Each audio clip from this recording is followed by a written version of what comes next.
ભારત સરકારના કપાસ આયાત પરના વેરા રદ કરવાના નિર્ણય પર ખેડૂત સંગઠનોમાં રોષ। ખેડૂત વિરોધી નિર્ણય તરીકે સુરત આમ આદમી પાર્ટી દ્વારા વિરોધ પ્રદર્શન સાથે જિલ્લા કલેક્ટરે લેખિત રજૂઆત કરી હતી। વિદેશથી આયાત થતા કપાસ પરથી કસ્ટમ ડ્યુટી અને વેરા હટાવવાના કેન્દ્ર સરકારના તાજા નિર્ણયે ગુજરાત અને દેશભરના કપાસ ઉગાડતા ખેડૂતોમાં ભારે નારાજગી વ્યાપી ગઈ છે। ખેડૂત સંગઠનો આ નિર્ણયને ખેડૂત વિરોધી અને મરણતોલ બતાવીને તેની નિંદા કરી રહ્યા છે। ખેડૂતોની સાથે આમ આદમી પાર્ટી દ્વારા આજે જિલ્લા કલેક્ટરને લેખિત રજૂઆત કરવામાં આવી છે। ભારત સરકારના નાણાં મંત્રાલયે ગયા 19 ઓગસ્ટના રોજ લીધેલા આ નિર્ણય અનુસાર વિદેશથી આયાત થતા કપાસ પરના તમામ પ્રકારના વેરા રદ કરવામાં આવ્યા છે, જેથી કપાસની મુક્ત આયાતને મંજૂરી મળી છે। આમ આદમી પાર્ટીની સુરત શાખાએ આ નિર્ણયની નિંદા કરી છે। પાર્ટીના પ્રવક્તાએ જણાવ્યું કે આ નિર્ણય ગુજરાત અને દેશના કપાસ ખેડૂતો માટે મરણતોલ સમાન છે। દેશમાં કપાસનું ઉત્પાદન અમારી જરૂરિયાતથી પણ વધારે છે। આવી સ્થિતિમાં વિદેશી કપાસને વેરા મુક્ત કરવો ખેડૂતોના હિતો સાથેનો સીધો વિશ્વાસઘાત છે। વધુમાં આ પાર્ટીના પ્રવક્તાએ વડાપ્રધાન શ્રી નરેન્દ્ર મોદીના તે વચનની પણ યાદ અપાવી છે, જેમાં તેમણે ખેડૂતોના રક્ષણનું વચન આપ્યું હતું। પાર્ટીના પ્રવક્તાએ કહ્યું, 15 ઓગસ્ટના દિવસે લાલ કિલ્લા પરથી વડાપ્રધાનશ્રીએ જાહેર કર્યું હતું કે ભારતના ખેડૂતો, પશુપાલકો અને માછીમારોના રક્ષણ માટે તેઓ સંપૂર્ણ રીતે પ્રતિબદ્ધ છે। નાણાં મંત્રાલયનો આ નિર્ણય આ વચનની સાથે વિરોધાભાસી છે। केंद्र की भाजपा सरकार ने खेडूतों के हित के विरोध में एक निर्णय लिया है। अमेरिका और चीन के दबाव में आकर भाजपा सरकार ने निर्णय लिया है कि विदेश से आयात होने वाला जो कपास है, उस कपास के ऊपर लगने वाली ड्यूटी को बिल्कुल जीरो फ्री कर दिया गया है। और इस कारण से हमारे जो किसान भाई हैं, जिनकी मूल किसानी कपास की है, कपास के ऊपर ही उनका पूरा जीवन निर्वाह चलता है, उन किसानों को एक बहुत बड़ा झटका लगा है। उनको अच्छे भाव मिलने के कोई आसार नहीं है। वो किसान मरने के लिए शायद मजबूर हो जाएंगे, किसान किसानी छोड़ने के लिए मजबूर हो जाएगा। इसलिए माननीय कलेक्टर साहब श्री के माध्यम से हम भाजपा सरकार को, केंद्र सरकार और राज्य सरकार को ये निवेदन पत्र दे रहे हैं कि केंद्र सरकार ने ये जो निर्णय लिया है कि विदेश से आयात होने वाले कपास के ऊपर की ड्यूटी को फ्री कर दिया है, उसको तत्काल रद्द किया जाए, ये आम आदमी पार्टी मांग कर रही है। સુરતના પાલ ગૌરવપથ રોડ પર સવારે એક ગંભીર સડક અકસ્માત બનતા ક્લીનરનું ઘટનાસ્થળે જ મોત થયું। આ ઘટનામાં ટ્રકના ડ્રાઈવરે બેફામ હંકારતા ક્લીનરને નીચે પટકાતા ટ્રકનું ટાયર ફરી વળતા ઘટનાસ્થળે જ મોત નીપજ્યું હતું। શહેરમાં અકસ્માતો અટકવાનું નામ નથી લેતા। એક પછી એક અકસ્માતની ઘટના રોજે રોજ સાંભળવા મળતી હોય છે। ત્યાં સુરતના પાલ ગૌરવપથ રોડ પર આજે એક ભયાનક અકસ્માત સર્જાયો। બેફામ રીતે ટ્રક ચલાવતા ડ્રાઈવરની ભૂલના લીધે ટ્રકના ક્લીનરનું ઘટનાસ્થળે જ કમકમાટી ભર્યું મોત થયું। ટ્રકમાંથી નીચે પડી ગયેલા ક્લીનર પર ટ્રકના વ્હીલ ફરી વળતા તેમનું મોત નીપજ્યું। ઘટના પછી સ્થાનિક લોકોએ ડ્રાઈવરને પકડી પોલીસના હવાલે કર્યો હતો। હાલ પોલીસે ગુનો નોંધી આગળની તપાસ શરૂ કરી છે। ये हाईवा आ रही थी रोड उस पार से और सीधा ये डिवाइडर क्रॉस किया, डिवाइडर पे तोड़ के इधर आए और कंडक्टर यहाँ पे गिरा, उसके ऊपर चक्का चढ़ी, वो हत्या हो गया। उसका हत्या होने के बाद हाईवा यहाँ पे खड़ी हो गई। ड्राइवर भागने का कोशिश कर रहा था, उसको पब्लिक पकड़ लिया था। पब्लिक पकड़ के यहाँ पे बैठाया उसको, प्रशासन को खबर किया, प्रशासन आई, उसके बाद पब्लिक निकल गई और प्रशासन को सौंप दिया उसको। ये सुबह 7 बजे की घटना है। ये पाल में पड़ता है, पाल गौरवपथ रोड, टाटा शोरूम के सामने। ગુજરાતમાં 2036 ઓલિમ્પિકની યજમાની માટે મોટી મોટી વાતો થઈ રહી છે અને ખેલ ભવનના નવા નકશા ખંખેરી રહી છે, પરંતુ સુરતના કતારગામમાં આવેલું સ્કેટિંગ રિંગ જાડેજા ઝાખરા અને કાચની બોટલોના ભરડામાં ખોવાઈ ગઈ છે। સુરતના કતારગામમાં પાલિકાએ 2005માં બનાવેલી સ્કેટિંગ રિંગ હાલ ઉકરડો બની ગઈ છે। જાડી ઝાંખરા ઉગી ગયા છે અને રિંકનો ઉપયોગ દારૂ પીવા માટે થતો હોવાનું જોવા મળે છે। રમતમાં ગુજરાતના ભવિષ્ય માટે કરોડો રૂપિયાનો ખર્ચ છતાં પણ રિંગની દયનીય હાલત સામે આવી છે। સાધનો ગાયબ છે અને વર્ષોથી કોઈ કાર્યક્રમો યોજાતા નથી અને આ અંગે રાજકીય અગ્રણી સુરેશ સુહાગિયાએ આ બાબતે આક્ષેપ કર્યા છે કે ખર્ચ ફક્ત પાર્ટી ફંડ મેળવવા માટે થાય છે। શું આવી સ્થિતિમાં ગુજરાત ઓલિમ્પિક જેવી જ યજમાની માટે તૈયાર છે? આજરોજ કતારગામ ખાતે આવેલી આ સ્કેટિંગ રિંગ ખાતે અમે સ્થળ મુલાકાત લેતા ખબર પડી કે આ સ્કેટિંગ રિંગ 2019થી બંધ કરવામાં આવેલી છે। કરોડો રૂપિયાના ખર્ચે ઊભું કરેલું આ જે સ્પોર્ટ કોમ્પ્લેક્સ છે અત્યારે ધૂળ ખાઈ રહ્યું છે। આ સ્પોર્ટ કોમ્પ્લેક્સનો ઉપયોગ અત્યારે રમતગમતની બદલે લોકો દ્વારા દારૂ પીવા માટે, જુગાર રમવા માટે કરવામાં આવી રહ્યો છે. તમામ જગ્યાએ ઝાડી ઝાખરા ઉગી ગયેલા છે, જંગલ જેવું બની ગયેલું છે. ને આની અંદર જે સ્પોર્ટના સાધનો હતા એ પણ ચોરાઈ ગયા હોવાની માહિતી મળેલી છે. અહીંના કતારગામ ઝોનના કાર્યપાલક ઇજનેર કામિનીબેન દોશીને વારંવાર ટેલિફોનિક સંપર્ક કરવાની કોશિશ કરી, પણ એના દ્વારા ફોન રિસીવ કરવામાં નથી આવતો. એટલે કામિનીબેન જે આ વિસ્તારના કાર્યપાલક છે, આ વિસ્તારની જવાબદારી એનામાં આવે છે, પણ જો પ્રજાના ફોન જ રિસીવ નથી કરતા તો એ પણ કઈ જગ્યા પર બેઠા છે એને પણ વિચારવું જોઈએ.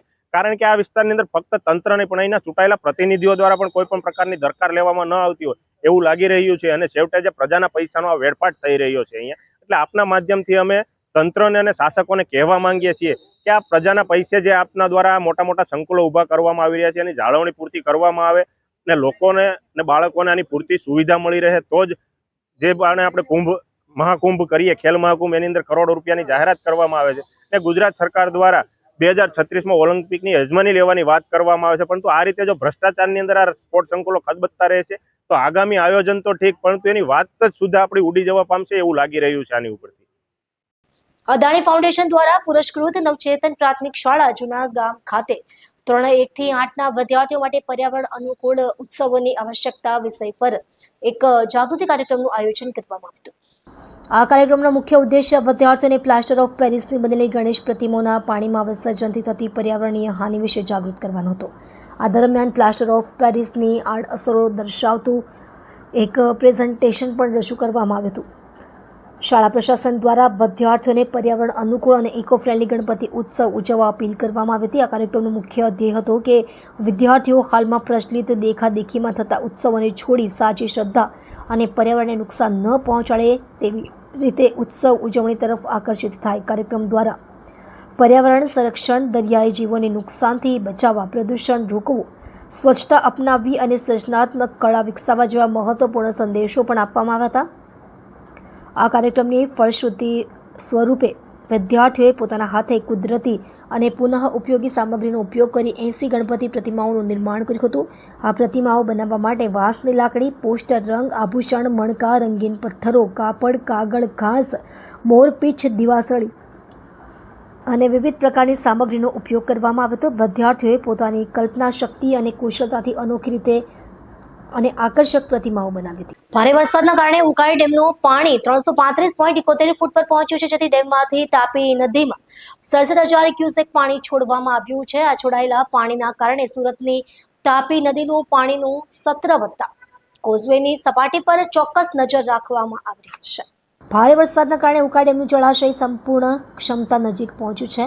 આજે સવારે ડેમની સંગ્રહિત પાણીની સપાટી 335.71 ફૂટનો આંકડો પાર કર્યો છે, જેના પરિણામે તંત્ર દ્વારા ડેમમાં પાણીનો પ્રવાહ નિયંત્રિત કરવા માટે 67,000 ક્યુસેક પાણી છોડવાનો નિર્ણય લીધો છે. આ પગલાંથી સુરત શહેરમાંથી વહેતી તાપી નદીના જળસ્તરમાં વૃદ્ધિ થઈ છે. નદીના બંને કાંઠા પર સ્થિત કોઝવેની સપાટી પર નજર રાખવામાં આવી રહી છે, જેનું પાણી સતત ચડતું જાય છે. નગર નિગમ અને ગૃહ વિભાગની તમામ સંબંધિત એજન્સીઓને સતર્ક કરવામાં આવી છે. જિલ્લા પ્રશાસન દ્વારા નદી કાંઠા અને નીચાણવાળા વિસ્તારોમાં રહેતા નાગરિકોને સજ્જ અને સાવધાન રહેવાની સૂચના આપી છે. સુરતના લાલ દરવાજા વિસ્તારમાં નશાખોર કાર ચાલકે એક બાઇક સવારને અડફેટમાં લઈને 50 મીટર સુધી ખસેડી નાખ્યો હતો, જેના કારણે રસ્તા ઉપર પસાર થઈ રહેલા લોકો હેબતાઈ ગયા હતા. સમગ્ર ઘટના સીસીટીવી કેમેરામાં કેદ થઈ છે. ગઈકાલે સાંજે લાલ દરવાજા પાસે રસ્તા પર એક વિચિત્ર ઘટના બની હતી. બાઇક ચાલક રસ્તા પર પડેલા ખાડાઓના કારણે વાહન ધીમી ગતિથી હાંકી રહ્યો હતો. તે સમયે પાછળથી આવતી સ્કોર્પિયો કારના નશાખોર ચાલક જિગ્નેશ દીપક ધામેલે તેને અડફેટે લીધો. ટક્કર લાગતા બાઇક ચાલક તેની બાઇક સહિત કારને નીચે આવી ગયો હતો અને કાર ચાલક તેને 50 મીટર દૂર સુધી ખસેડતો રહ્યો, જે ઘટના સીસીટીવી કેમેરામાં કેદ થઈ ગઈ હતી. બનાવ બાદ મેદરપુરા પોલીસ ઘટનાસ્થળે પહોંચી અને કાર ચાલકની ધરપકડ કરી હતી. પોલીસે કાર ચાલક પર નશામાં વાહન ચલાવવા અને અકસ્માત કરવા સહિતની કલમો હેઠળ કેસ દાખલ કર્યો છે. સદનસીબે અડફેટમાં ઘસરાતા બાઇક ચાલક યુવક અને તેની સાથે રહેલા બીજા યુવાનને ગંભીર ઈજા નથી આવી અને તેઓને સામાન્ય ઈજાઓ જ થઈ છે. હાલ બંનેની સ્થિતિ સ્થિર છે. ઈદે મિલાદુન્નબીના પવિત્ર તહેવારે સુરત શહેરમાં આગામી તારીખ 7 સપ્ટેમ્બર રવિવારે ભવ્ય જુલુસનું આયોજન કરવામાં આવ્યું છે. તે અંગે ઈદે મિલાદુન્નબી કમિટીની તરફથી પ્રેસ કોન્ફરન્સ યોજી માહિતી આપવામાં આવી. પ્રેસ કોન્ફરન્સમાં જણાવાયું હતું કે આ વર્ષે 1500 વર્ષ પૂરા થાય છે અને દર વર્ષની જેમ આ વર્ષે પણ જુલુસ બડેકા ચકલાથી શરૂ થશે અને ખ્વાજાદાના દરગાહ રોડથી મોમનાવાડ, નવસારી બજાર, કોટ સફીલ રોડથી ભાગળ થઈ ચોક બજારથી કમાલ ગલી થઈ ખ્વાજાદાના દરગાહ પર સંપૂર્ણ થશે. કમિટીએ સુરતના તમામ મુસ્લિમ ભાઈઓને શાંતિપૂર્ણ અને કાયદાનું પાલન કરતા જુલુસમાં આવવા અનુરોધ કર્યો છે. જુલુસ દરમિયાન શ્રદ્ધાળુઓ દ્વારા નબી પાકના જીવન અને તેમની શાંતિનો સંદેશ આપતા નીકળશે. કમિટીએ સ્પષ્ટપણે જણાવ્યું છે કે આ જુલુસમાં મહિલાઓએ નહીં આવવા અપીલ કરવામાં આવી છે. સુરક્ષા અને કાયદાકીય વ્યવસ્થાની જાળવણીના ભાગરૂપે શહેર પોલીસ અને વહીવટીતંત્ર સાથે સહયોગથી તમામ આયોજન કરાયું છે. કમિટીએ શહેરના તમામ નાગરિકોની શાંતિ જાળવી નબી પાકની તાલીમ મુજબ આ પવિત્ર દિવસે સહભાગી થવાનો અનુરોધ કર્યો છે. ઉલ્લેખનીય છે કે ગયા વર્ષે જુલુસ નીકળવા માટે જે વિસંગતતા થઈ હતી તે મુસ્લિમ સમાજના લોકો એક થયા વર્ષે હર્ષોલ્લાસ સાથે ઉજવવા હાકલ કરી છે. मेरा नाम सैयद मोहम्मद मोजुद्दीन है. आज हमने ईद मिलादुन्नबी कमेटी की जानिब से आने वाले ईद मिलादुन्नबी त्यौहार के लिए आप सबको आमंत्रित किया है. प्रेस कॉन्फ्रेंस का इनेकाद किया है और इसमें हम ये बताना चाहते हैं आपके ज़रिए कि आने वाले 5 सितंबर को हमारे पैगम्बर हज़रत मोहम्मद मुस्तफ़ा सल्लल्लाहु अलैहि वसल्लम की पैदाइश का दिन है. लेकिन क्योंकि इस मरतबा हमारे दूसरे भाई हम वतन उनका भी त्यौहार है, उनका भी मामलात है, तो मुल्क में अमन और शांति बनी रहे, इस वजह से मुस्लिम समाज ने संयुक्त रूप से ये स्वैच्छिक तौर पर यह फ़ैसला लिया है कि हम अपने पैगम्बर इस्लाम सल्लल्लाहु अलैहि वसल्लम का जो हर साल यौम पैदाइश के दिन जुलूस निकालते हैं और राजमार्ग से होते हुए हम वो जुलूस निकालते हैं, उस जुलूस को हम स्वैच्छिक तौर पर 7 सितंबर इतवार के दिन और निकालने का हमने ये फ़ैसला किया है. इसके लिए हमारी कमिश्नर साहब से भी मीटिंग हो गई है और कमिश्नर साहब ने भी इसकी हमें परमिशन दे दी है. અમરોલીમાં 3 વર્ષના બાળકના અપહરણ કર્યા બાદ તેના જ માસીનો દીકરો વિકાસ શાહે ટ્રેનના શૌચાલયમાં દોરા વડે ગળું દબાવી હત્યા કરી હતી. આરોપી મુંબઈ ખાતે છુપાયો હતો, જ્યાં ક્રાઇમ બ્રાન્ચ અને અમરોલી પોલીસ સંયુક્ત ઓપરેશન પાર પાડી ધરપકડ કરી છે. પોલીસે કિલોમીટર સુધી દોડી આરોપીને પકડી પાડ્યો હતો. અમરોલી વિસ્તારમાંથી 3 વર્ષના માસૂમ બાળક આરવનું અપહરણ કરીને હત્યા કરનાર આરોપી વિકાસ શાહને મુંબઈથી ક્રાઇમ બ્રાન્ચ અને અમરોલી પોલીસે દબોચી લીધો છે. આરોપી અગાઉ પરિવાર સાથે રહેવા આવેલા બાળકના માસીના દીકરા તરીકે ઓળખાય છે. ક્રિકેટ રમાડવાના બહાને આરવને ઘરની બહાર લઈ જઈ વિકાસને ટ્રેનના શૌચાલયમાં દોરા વડે ગળું દબાવીને તેની હત્યા કરી હતી. ઘટનાની જાણ થતાં જ સુરત ક્રાઇમ બ્રાન્ચ અને અમરોલી પોલીસ સંયુક્ત તપાસ શરૂ કરી હતી. મુંબઈના બીકેસી વિસ્તારમાં લેટેસ્ટ લોકેશન મળતા પોલીસ તત્કાળ મેદાનમાં ઉતરી હતી. પોલીસે 3 દિવસ સુધી સતત રેકી કરીને આરોપીનો પગથિયો શોધી કાઢ્યો હતો. આરોપી પોલીસને જોઈને ભાગવાનો પ્રયાસ કરી રહ્યો હતો, પરંતુ પોલીસે 1 કિલોમીટર સુધી પીછો કરીને તેને ફિલ્મી ઢબે પકડી પાડ્યો હતો. અપહરણ અને હત્યાની ઘટના 21 ઓગસ્ટે બની હતી. આરોપી વિકાસ બિહારનો વતની અને હાલ દુબઈમાં નોકરી કરતા આરવના પિતાના ઘરમાં રહેવા આવ્યો હતો. બાળકને રમાડવાના બહાનો બનાવીને તેને લઈ ગયો હતો. ત્યારબાદ આરવ અને વિકાસ બંને ગાયબ થઈ ગયા હતા. થાણેના લોકમાન્ય તિલક ટર્મિનસ રેલવે સ્ટેશનની કૃષિનગર એક્સપ્રેસ ટ્રેનના એસી કોચના શૌચાલયમાં આરવનો મૃતદેહ મળતા સમગ્ર પોલીસ તંત્ર દોડતું થઈ ગયું હતું. આરોપી વિકાસ અગાઉ સાઉદી અરેબિયા, કતાર અને કુવેત જેવા દેશોમાં રહેતો હતો. તેના વિદેશી કનેક્શન્સને ધ્યાનમાં રાખીને પોલીસે સાવચેતીપૂર્વક તપાસ કરી હતી. પોલીસે તમામ દિશાઓમાં તપાસનો દોર શરૂ કર્યો હતો અને આખરે વિકાસને ઝડપી પાડવામાં સફળતા મેળવી છે. ગઈ તારીખ 21/8/2025ના રોજ અમરોલી પોલીસ સ્ટેશન વિસ્તારમાંથી એક ફરિયાદી બેનના 3 વર્ષના બાળકનું કિડનેપિંગ કરી અને એમની જે બેનનો એટલે કે એમનો ભત્રીજો લઈને જતો રહ્યો છે એવી ફરિયાદ અમરોલી પોલીસ સ્ટેશનને મળી હતી. અને 3 વર્ષના બાળકનો પ્રશ્ન હોય જેથી પોલીસ કમિશનર સાહેબ અને જોઈન્ટ પોલીસ કમિશનર ક્રાઇમ સાહેબની સૂચનાથી ક્રાઇમ બ્રાન્ચની તમામ ટીમોને કામે લગાડવામાં આવી હતી. ફરિયાદી બેનનો ફોન લઈને પણ આરોપી જતો રહેલો હતો, પણ ફોન એને સ્વિચ ઓફ અહીંથી જ કરી દીધેલો. આ બાળક જે 21 તારીખે ગયો એટલે કિડનેપ કરીને 22 તારીખે Lokmanya Tilak police station Mumbai railway police સ્ટેશનની હદમાંથી એ બાળકની ટ્રેનના ડબ્બામાંથી લાશ મળી આવી હતી અને એનું ગળું કાપવામાં આવ્યું હતું. એટલે 3 વર્ષના બાળકનો ગંભીર પ્રકારનો ગુનો હોય. લોકમાન્ય ટિલક પોલીસ સ્ટેશનો પણ આ બાબતની તપાસ ચાલી રહી હોય. ક્રાઇમ બ્રાન્ચની ટીમો આ તપાસમાં તરત જ ત્યાં પહોંચી હતી અને છેલ્લા 4 દિવસથી ક્રાઇમ બ્રાન્ચના police inspector Jayant Zala, PSI Gamit અને અમરોલી પોલીસ સ્ટેશનના સ્ટાફની ટીમો ત્યાં અલગ અલગ વિસ્તારોમાં સર્ચ કરી રહી હતી. આ આરોપી સતત પોતાનું લોકેશન બદલ રહેતો હતો. દિવસમાં એકાદ વાર ફોન સ્ટાર્ટ કરી અને બંધ કરી દેતો હતો અને ગઈકાલે રાત્રે ફરીથી બીકેસી વિસ્તારમાં રાતના ટાઈમમાં શરૂ કરતા પોલીસની ટીમોએ સતત 2-3 કલાક સુધી સર્ચ કર્યા બાદ એક જગ્યાએ દેખાતા પોલીસને જોઈ અને ભાગવા લાગતા 1 કિલોમીટર જેટલું ચેસ કરી અને ક્રાઇમ બ્રાન્ચની ટીમે એને પકડ્યો છે. સૌ પ્રથમ એને બાંદ્રા વિસ્તારમાં એકવાર લોકેશન મળ્યું હતું તો બાંદ્રા વિસ્તાર પોલીસની ટીમે એક દિવસ આખો બાંદ્રા વિસ્તારમાં ઘૂમત્યા હતા. બીજે દિવસે કુલ્લા વિસ્તારમાં એકવાર ફોન કરી ચાલુ કરીને બંધ કરી દીધું હતું. તો પોલીસની ટીમે આખો દિવસ કુલ્લા વિસ્તારમાં ત્યાંથી લોકલ માણસો પાસેથી સ્કૂટર, સાયકલ, રિક્ષા આ બધું અલગ અલગ રીતે સર્વેલન્સમાં બેસીને સર્વેલન્સ કરતા હતા. ચાલીને રેલવેના પ્લેટફોર્મો, બંધ ડબ્બાઓ, કમ્પાર્ટમેન્ટ એમ ક્રાઇમ બ્રાન્ચ અને અમરોલી પોલીસની ટીમે 3 દિવસમાં રાત દિવસ જોયા વગર સતત મહેનત બાદ કાલ રાતે આને પકડવામાં આવ્યો છે. આરોપી વિકાસ બિસુદી દયાલ શાહ એ જે મરનાર છોકરો છે એના સગા માસીનો છોકરો હતો. તો આની ઉંમર 30 વર્ષ છે. આ લોકો મૂળ સિવાન બિહાર ડિસ્ટ્રિક્ટ બિહારના રહેવાસી છે.